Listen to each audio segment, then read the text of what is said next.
오늘 말씀은 민수기 35장 22절부터 34절 말씀인데요.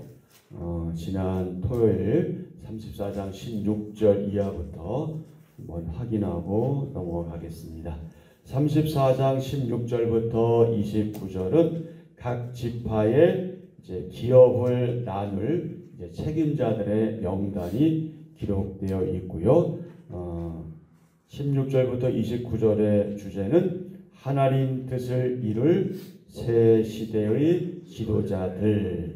하나님 뜻을 이룰 새 시대의 지도자들. 자, 말씀 요약은 하나님이 모세에게 가나안 땅을 기업으로 나눌 자로 제사장 엘르아살 또 여호수아를 지명하십니다. 이어서 그들과 함께 각 지파에서 지휘관을 한 사람씩 택하라 하시고 하나님이 지휘관 명단을 말씀해 주십니다. 이들은 가나안 땅의 기업을 이스라엘 자손에게 나누어 주도록 명령받은 사람들입니다. 35장 1절부터 8절은 레위 지파에게 주신 성읍들이죠. 그래서 주제는 사역자의 생계를 책임지는 신앙 공동체. 사역자의 생계를 책임지는 신앙 공동체. 자, 말씀 요약. 하나님은 이스라엘이 받은 기업에서 레위인에게 거처와 초장을 주라고 명하십니다. 레위인에게 주는 초장 규모는 성을 중심으로 사방 2000 규빗입니다. 자, 여러분 2000 규빗이면은 어느 정도일까요? 1 규빗이 약 45cm죠. 여기부터 여기까지. 여기가 1 규빗이거든요. 그러면 2000 규빗이면은 몇 규빗이 될까요?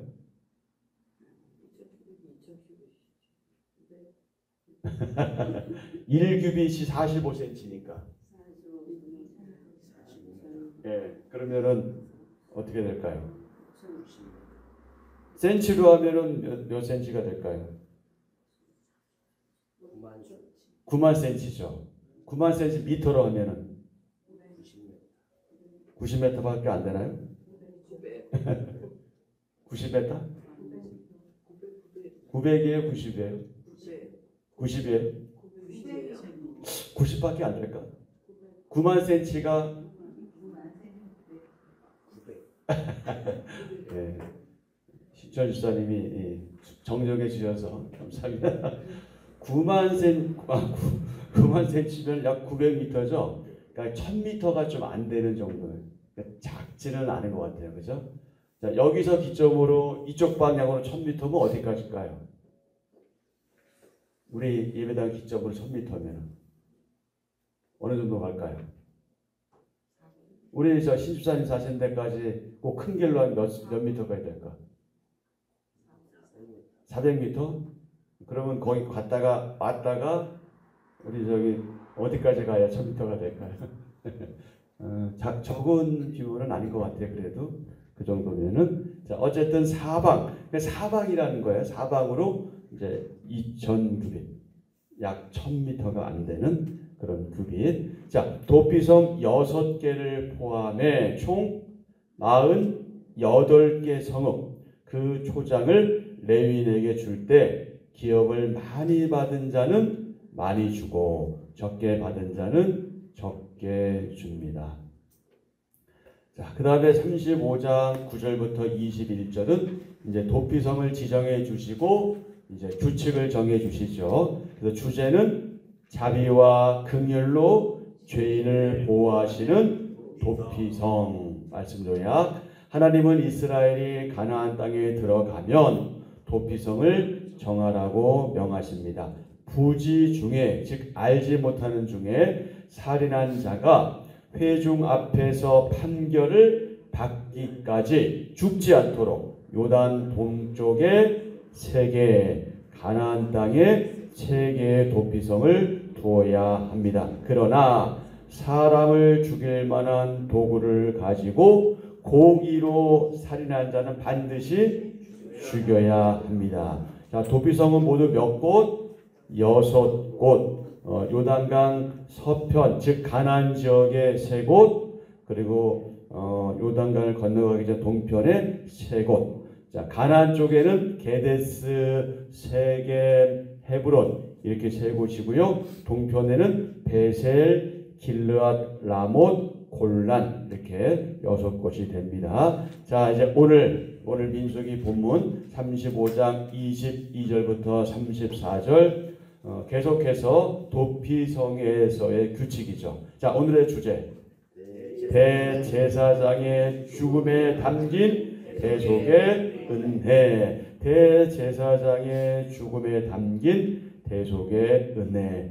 자, 말씀 요약. 부지 중에 살인한 자는 도피성에 있다가 대제사장이 죽으면 자기 소유의 땅으로 들어갈 수 있습니다. 그 전에 도피성에서 나가면 보복하려는 사람이 그를 죽여도 죄가 아닙니다. 한편 고의로 살인한 자는 반드시 죽여야 합니다. 이스라엘 백성은 하나님이 거주하시는 땅을 더럽히지 말아야 합니다. 아멘. 22절입니다. 악의가 없이 우연히 사람을 밀치거나 기회를 엿봄이 없이 무엇을 던지거나 보지 못하고 사람을 죽일 만한 돌을 던져서 죽였을 때에 이는 악의도 없고 해하려 한 것도 아닌즉 회중이 친자와 피를 보복하는 자 간에 이 규례대로 판결하여 피를 보복하는 자의 손에서 살인자를 건져내어 그가 피하였던 도피성으로 돌려보낼 것이요 그는 거룩한 기름 부음을 받은 대제사장이 죽기까지 거기 거주할 것이니라. 그러나 살인자가 어느 때든지 그 피하였던 도피성 지경 밖에 나가면 피를 보복하는 자가 도피성 지경 밖에서 그 살인자를 만나 죽일지라도 피 흘린 죄가 없나니 이는 살인자가 대제사장이 죽기까지 그 도피성에 머물러야 할 것임이라. 대제사장이 죽은 후에는 그 살인자가 자기 소유의 땅으로 돌아갈 수 있느니라. 이는 너희의 대대로 거주하는 곳에서 판결하는 규례라. 사람을 죽인 모든 자, 곧 살인한 자는 증인들의 말을 따라서 죽일 것이나 한 증인의 증거만 따라서 죽이지 말 것이요. 고의로 살인죄를 범한 살인자는 생명의 속전을 받지 말고 반드시 죽일 것이며 또 도피성에 피한 자는 대제사장이 죽기 전에는 속전을 받고 그의 땅으로 돌아가 거주하게 하지 말 것이니라. 너희는 너희가 거주하는 땅을 더럽히지 말라. 피는 땅을 더럽히나니 피 흘림을 받은 땅은 그 피를 흘리게 한 자의 피가 아니면 속함을 받을 수 없느니라. 너희는 너희가 거주하는 땅, 곧 내가 거주하는 땅을 더럽히지 말라. 나 여호와는 이스라엘 자손 중에 있음이니라. 아멘. 아멘. 22절부터 29절의 소주제는 도피성과 대제사장, 30절부터 34절은 살인죄에 대한 처벌 규례. 재판은 하나님의 무엇을 반영한다? 정의를 반영한다. 누군가 악의 없이, 악한 생각, 악한 뜻 없이 어쩌다가 계획하거나 의도하지는 않았는데 사람을 죽인 경우라면 그를 죽이지 않는 것이 하나님의 정의다. 그의 행동이 실수였으니 판명되면 보복을 당하지 않도록 그를 어디로?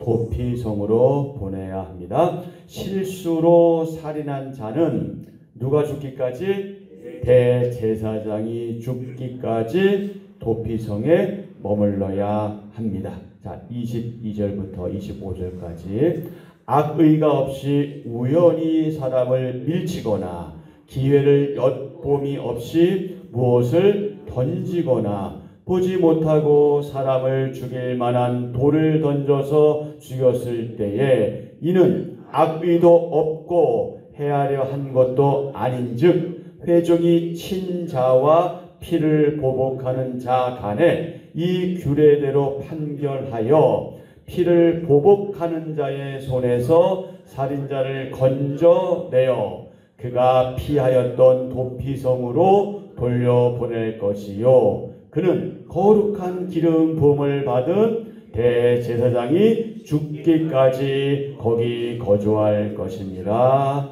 아멘. 자, 여기 보면은 피를 보복하는 자란 말이 나오죠. 자, 피를 보복하는 자가 누굴까요? 이 피를 보복하는 자는요, 이 피살당한 사람, 즉 죽임당한 사람의 가장 가까운 친척. 그 친척 어떤 친척일까요? 남자 친척을 말합니다. 여자들은 이렇게 그 당시에는 뭐 사회적으로 활동할 수 없는 시대이기 때문에 남자 친족이 바로 피를 보복하는 자가 되었습니다. 이 피를 보복하는 자는요, 죽임당한 친족의 피값을 대신 갚아주지요. 그래서 죽은 자의 그 죽은 자의 억울함을 풀어주고 죽은 자의 명예를 회복시켜주는 그런 의무를 가지고 있었습니다. 그를 누구라고 부른다? 피를 보복하는 자라고 부른다. 자, 25절에 보면 그러면 왜 대제사장이 죽기까지 그 살인자는 도피성에 머물러야 했을까요? 재판하고 나면 이제 결과가 나오겠죠. 결과적으로 볼 때 살인자가 고의로 한 것이 아니라 실수로 사람을 살인한 경우로 판명되면 그는 피해 보복자의 손에 넘겨지지 않고 자신이 피신한 도피성으로 다시 돌려보내져서 거기서 그 생명을 연장할 수가 있었죠. 그러다가 누가 죽으면 대제사장이 죽으면 그는 도피성에서 나와서 비로소 자기 집으로 이제 돌아갈 수 있었습니다. 자, 왜 그랬냐면 속죄 사역을 담당하고 있는 대제사장의 죽음은 도피성에 피신한 그 살인자의 죽음을 대신하는 것으로 간주되었기 때문에 비로소 그의 피값이 완전히 지불되었다 이렇게 판단했기 때문에 그렇습니다. 자, 만약 그가 도피성 경계 밖으로 나갈 경우 피해자의 가족이 또는 피를 보복하는 자가 그를 죽여도 뭐가 되지 않는다? 죄가 되지 않는다. 대제사장의 죽음은 도피성에 피한 자에게 마치 무엇과 같다? 복음과 같다. 실수로 살인한 자는 대제사장이 죽은 후에 자신의 땅으로 돌아갈 수 있습니다. 자, 26절부터 그러나 살인자가 어느 때든지 그 피하였던 도피성 지경 밖에 나가면 피를 보복하는 자가 도피성 지경 밖에서 그 살인자를 만나 죽일지라도 피 흘린 죄는 죄가 없나니 이는 살인자가 대제사장이 죽기까지 그 도피성에 머물러야 할 것임이라. 대제사장이 죽은 후에는 그 살인자가 자기 소유의 땅으로 돌아갈 수 있느니라. 이는 너희의 대대로 거주하는 곳에서 판결하는 규례라. 아멘. 자, 이러한 도피성 제도는 누구를 생각나게 한다? 예수님을 생각나게 한다. 다 같이요. 완전한 대제사장이신 예수님의 죽음으로 모든 죄인이 죄와 사망에서 자유를 얻게 되었습니다. 우리가 의롭게 되고 참 자유를 얻는 길은 오직 예수님 안에 거할 때입니다. 아멘. 자, 오늘 하루 동안 묵상할 묵상 질문입니다.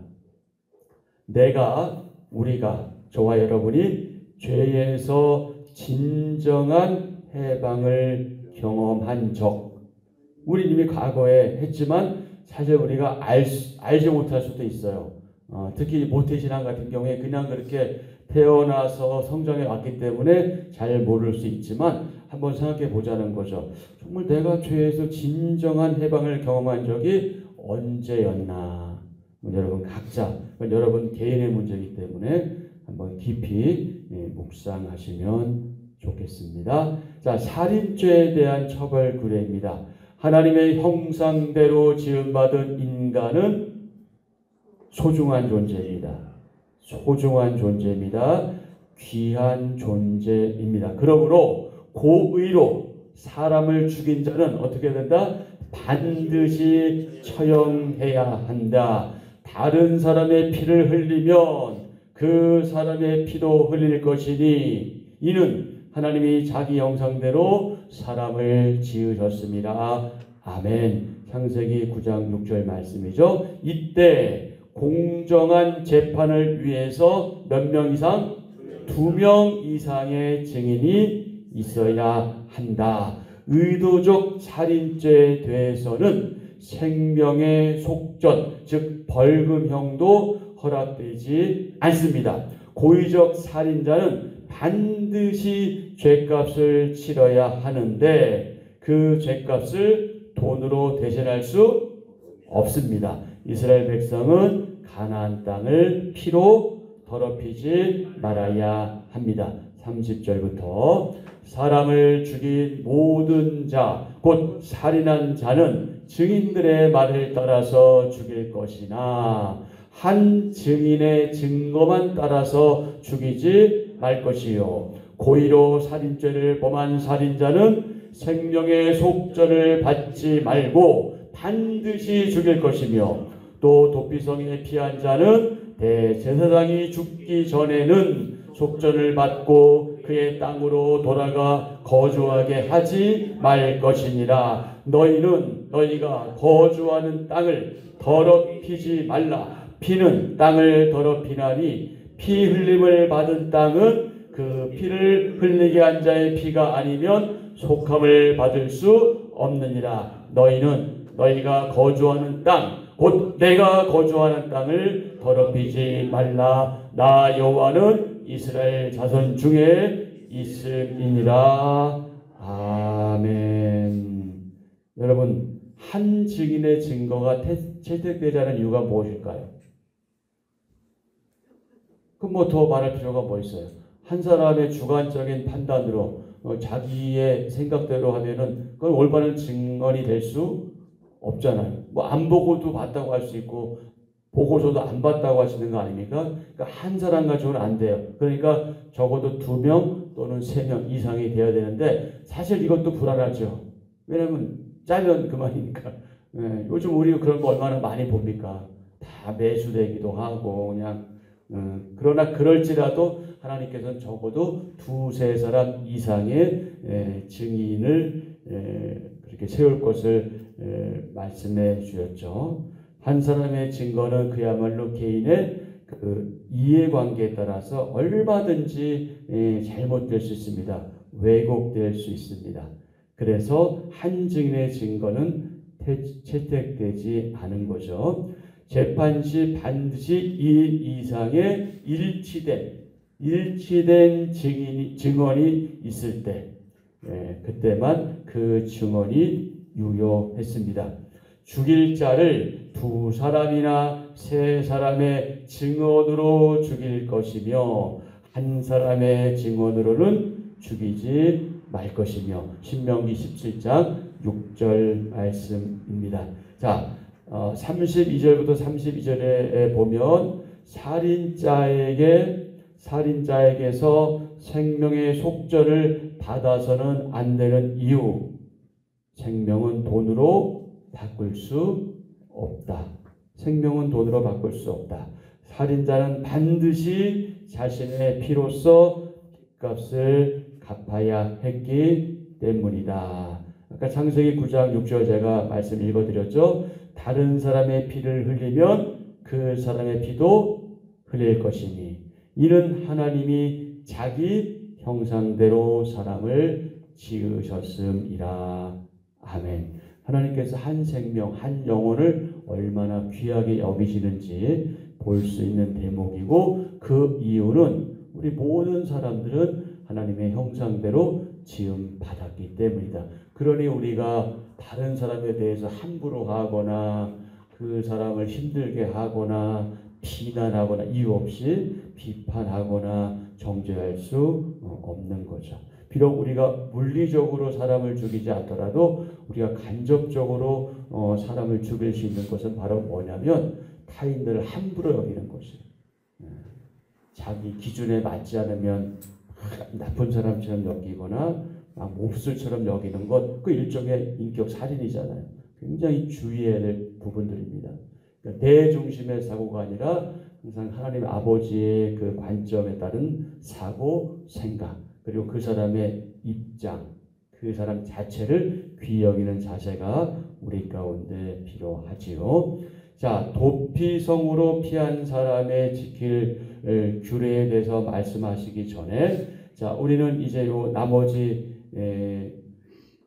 이 세 줄을 함께 읽도록 하겠습니다. 이스라엘 백성은 가나안 땅을 피로 더럽히지 말아야 합니다. 다음에 다 같이 하나님은 자기 백성이 거할 땅이 피 흘림으로 오염되지 않길 바라시기에 철저한 규정을 두십니다. 거룩하신 하나님이 그 땅에 거하시기 때문입니다. 하나님께서 거기 거하시기 때문에 하나님의 백성들은 그분의 그 규정에 따라서 철저한 규정에 따라서 그렇게 살아가야 하는 거죠. 자, 내 안에 우리 안에 저와 여러분 안에 하나님이 거하시도록 우리가 멀리할 죄악이 무엇인가요? 깊이 묵상하는 하루 되었으면 좋겠습니다. 도피성으로 피한 사람이 지킬 규례에 대해서 오늘 쭉 말씀해 주셨는데, 자, 우리 한번 같이 하시죠.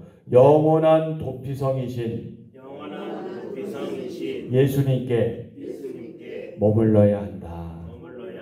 영원한 도피성이신 예수님께 저와 여러분이 머물러야 합니다. 언제나 항상 늘. 자, 누군가의 실수로 인해서 사람이 목숨을 잃는 안타까운 사고가 발생하지요. 이런 일이 없으면 좋겠지만 종종 이런 일이 일어납니다. 뭐 아기가 없이 아무 생각이 없었어요. 아니면 좀 이렇게 몸다툼하다가 밀었는데 이렇게 죽는 경우도 있고요.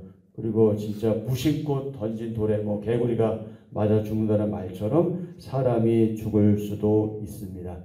그래서 도피성은 정말 실수로 사람을 죽인 이들을 위해서 준비된 성읍인데 그들에게는 지켜야 할 규례, 규칙이 있습니다. 말씀대로 순종해야 안전하다는 것을 보여주는 것이 바로 도피성입니다. 도피성, 말씀을 따라 도피성으로 피해야 구원받고 말씀대로 도피성을 떠나지 않아야 안전합니다. 말씀대로 대제사장이 죽기까지 거기 있어야 생명을 연장할 수 있습니다. 우리의 도피성은 살아계신 말씀이신 바로 예수 그리스도 그분이십니다. 말씀을 주야로 묵상하고 말씀에 순종하는 것이 가장 안전한 피난처다. 여러분, 이 분명한 사실을 기억하고 오늘 하루도 그분과 동행하는 복된 삶을 사는 저와 여러분 되기를 축복합니다. 아멘. 자, 오늘 한 절 묵상입니다. 도피성 규례는 예수 그리스도 대속사역의 그림자입니다. 한 번 더요. 도피성 규례는 예수 그리스도 대속사역의 그림자입니다.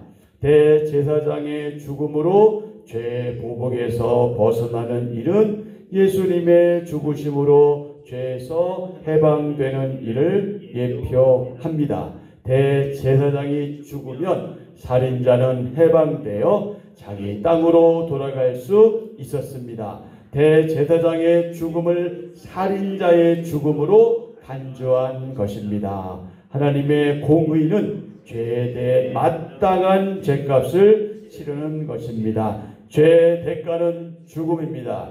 예수 그리스도의 죽음으로 죄를 용서받고 새 생명을 얻는 것이 하나님의 공의입니다. 아멘. 예수님의 죽음으로 죄를 용서받고 새 생명을 얻는 것이 하나님의 공의, 하나님의 정의입니다. 자, 오늘의 기도 함께합니다. 하나님, 겉으로 드러나는 죄뿐 아니라 마음의 동기를 살피시는 하나님을 경외합니다. 하나님의 은혜 밖에서는 제가 죄의 사슬에서 벗어날 길이 없음을 고백합니다. 도피성이 되어주신 예수님의 대속 은혜를 기억하며 거룩하신 하나님의 자녀로 거룩하게 살아가게 하소서. 예수님의 이름으로 기도합니다. 아멘. 아멘. 자, 오늘 주신 말씀 또 기억하시면서 생각하시면서 기도하시고요. 교회를 위해서 기도하는데 우리 사랑하는 이 온 땅에 있는 교회에 당연히 그러하지만 특히 우리 한빛전원교회 속한 지체들 다 재림신앙으로 마라나타의 신앙으로 주여 오시옵소서 하는 그 간절함의 신앙을 유지하면서 살아갈 수 있기를 위해서 기도하시고요. 우리의 다음 세대를 위해서 특별히 더 기도 부탁드립니다. 그리고 환우들을 위해서 기도하는데 윤여근 수사님은 이제 수술 잘 되어서 회복 단계에 있습니다. 계속해서 여러분 기도해 주시고요. 그 진성자 성도님 계속 항암 치료 중에 있습니다. 처음에 그분이 좀 이렇게 기도 제목 내어놓고 말씀하시는 걸 좀 불편해하셔서 못했는데 뭐 불편해서 상관없어요. 왜냐하면 살아야 되니까 지금 항암 치료 중에 있습니다. 모르시는 분들 좀 있었을 걸로 아는데 좀 위해서 기도 부탁드립니다. 사실 그 일부 예배 때 계속 나오는데 제가 예배 인도하면서 그분을 이렇게 뵈면 참 제 마음이 참 그래요. 기도해야 됩니다. 우리 전에도 우리 기도회에서 놀라운 역사들 많이 경험하셨잖아요. 저는 우리 한빛전원교회들 저력 있는 교회라고 믿습니다. 그래서 여러분의 기도가 비록 우리가 소수지만 우리 소수의 기도가 하나님의 그 보좌를 정말 움직일 수 있는 능력이 이미 우리에게 주어져 있기 때문에 여러분의 기도에 힘이 있습니다. 여러분 기도 부탁드리고요. 그 다음에 우리 박혜영 성도님 나오셨는데 사랑하는 아내 김진아 성도님 기도 제목을 좀 말씀해 주세요. 직접. 네.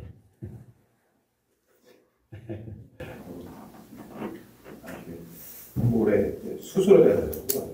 올해 유방암 갔다고 해가지고 잠깐 위기가 있었는데 그래도 다행히 암은 아닌 것 같은데 이제 또 아직 모른다고 수술해서 봐야 된다고 그래가지고요. 그래서 기도 좀 해주셨으면 좋겠습니다. 네. 암은 아닌 것 같다 하는데 이제 아직 정확하게 진단이 안 나온 것 같아요. 그래서 암까지 가는 일은 없어야 하겠죠. 그리고 만약에 암 판명이 된다면 뭐 또 어떻게 받아들이고 또 열심히 기도하고 치료하고 해야 되겠죠. 누군지 아시죠? 우리 김진아 성도님 예쁘장하게 생긴 우리 두 분 늘 같이 이렇게 다니잖아요. 인거물처럼 두 분 위해서 우리 김진아 성도님 위해서 내일 모레 그러니까 입원은 언제 하는 거예요? 입원은 내일 하고 수술은 이제 모레 목요일날 하는 겁니다. 여러분 위해서 기도 부탁드립니다. 그리고 이 나라 위해서 여러분 기도하십시오. 이 정권이 뭐 어떤 정권이든 우리 관계 없어요. 어떤 정권이든 우리가 할 일은 하나님 나라 위해서 기도하고 하나님의 정의와 공의가 펼쳐질 수 있기를 위해서 기도해야 됩니다. 그리고 우리의 신앙의 선배들이 어려운 형편에서 다 살아났잖아요. 기도하면서 그렇게 살아왔죠. 이미 뭐 애굽에서 요셉은 국무총리로 살아왔고요. 또 바벨론 포로시의 이스라엘 백성들은 거기서 살아냈습니다.